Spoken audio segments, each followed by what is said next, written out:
Hello నమస్తే అండి, welcome to my channel Dhaniyakula Padma Tulasi. ఈరోజు పెసర కుడుములతోటి మజ్జిగ చారు ఎలా చేయాలో చూద్దాం.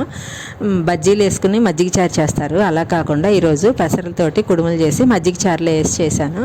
మజ్జిగ చారు మనకి కడుపులో చల్లగా ఉంటుంది. పెసరు శరీరంలో వేడిని తగ్గించి చలువ చేస్తుంది.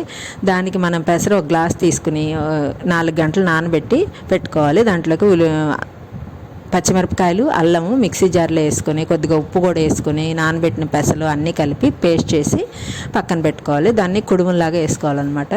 ఇడ్లీ ప్లేట్కి నూనె రాసి మనం వినాయక చవితికి కుడుములు ఎలా చేస్తామో అలాగే చిన్న చిన్న ఉండలు చేసి కుడుములాగా నేను ఇడ్లీ కుక్కర్లో పెడతానమాట. ఆ కుక్కర్లో పెట్టేసి ఒక పావు గంట అయినంటే విజిల్ పెట్టకుండా కుక్కర్లో పెడితే పావు గంటలో అయిపోతుంది ఇడ్లీ. అలాగా ఒక పావు గంట అయిన తర్వాత అలా పెట్టేసి 4 ప్లేట్లు ఇడ్లీ ప్లేట్ పెట్టేసి కుక్కర్లో అది ఉడకనివ్వాలి. తర్వాత మనం మజ్జిగ ప్రిపేర్ చేసుకోవాలి. మజ్జిగ అంటే 1 కప్పు పెరుగు తీసుకుని దాన్ని బాగా చిలికి ఒక 2 గ్లాసులు నీళ్లు పోసి మజ్జిగ ప్రిపేర్ చేసుకోవాలి. దాంట్లో కొద్దిగా ఉప్పు కూడా వేసి దానికి తాలింపు గింజలు, ఉల్లిపాయలు, పచ్చిమిరపకాయలు, వెల్లుల్లిపాయలు అన్నీ తాలింపుకి వేసుకోవాలన్నమాట. ఒక 2 స్పూన్లు నూనె వేసుకుని దాంట్లో పచ్చెనపప్పు, సాయమినపప్పు, ఆవాలు, జీలకర్ర అన్నీ వేసి ఒకదాని తర్వాత ఒకటి వేగిన తర్వాత కొద్ది వెల్లుల్లిపాయలు కూడా వేగిన తర్వాత పచ్చిమిరపకాయలు, ఎండుమిరపకాయలు, కరివేపాకు వేసిన తర్వాత కొద్దిగా పసుపు కూడా వేసుకోవాలన్నమాట.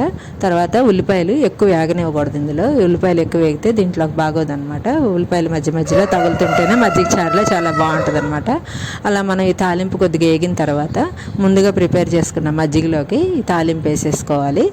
తాలింపు వేసి కలిపేసుకోవాలన్నమాట. అప్పుడు ఉప్పు కూడా చూసుకుని ఒకవేళ ఉప్పు చాలకపోతే ఉప్పు వేసుకోవాలి.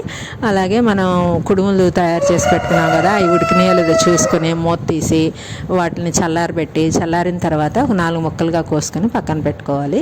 ఈ మజ్జిగ చారుని మనం గిన్నెలో వేసుకొని ఈ చల్లారబెట్టిన పెసర కుడుములు ఉన్నాయి కదా, అవి కూడా మజ్జిగలో వేసేసుకొని ఒక పావు గంట సేపు దాంట్లో ఉంచి తర్వాత మనం అన్నం తినేటప్పుడు ఈ మజ్జిగ చారులో ఈ పెసర కుడుములు కూడా తింటుంటే చాలా బాగుంటుంది. ఇది ఆరోగ్యానికి కూడా చాలా మంచిది. ఎందుకంటే మనం దీన్ని డీప్ ఫ్రై కూడా చేయలేదు, ఆవిరి మీద ఉడకబెట్టాం కదా, అందరూ తినచ్చు. చాలా బాగుంటుంది. ఈ సమ్మర్లో కడుపులో చల్లగా ఉంటుంది, శరీరంలో వేడిని కూడా తగ్గిస్తుంది.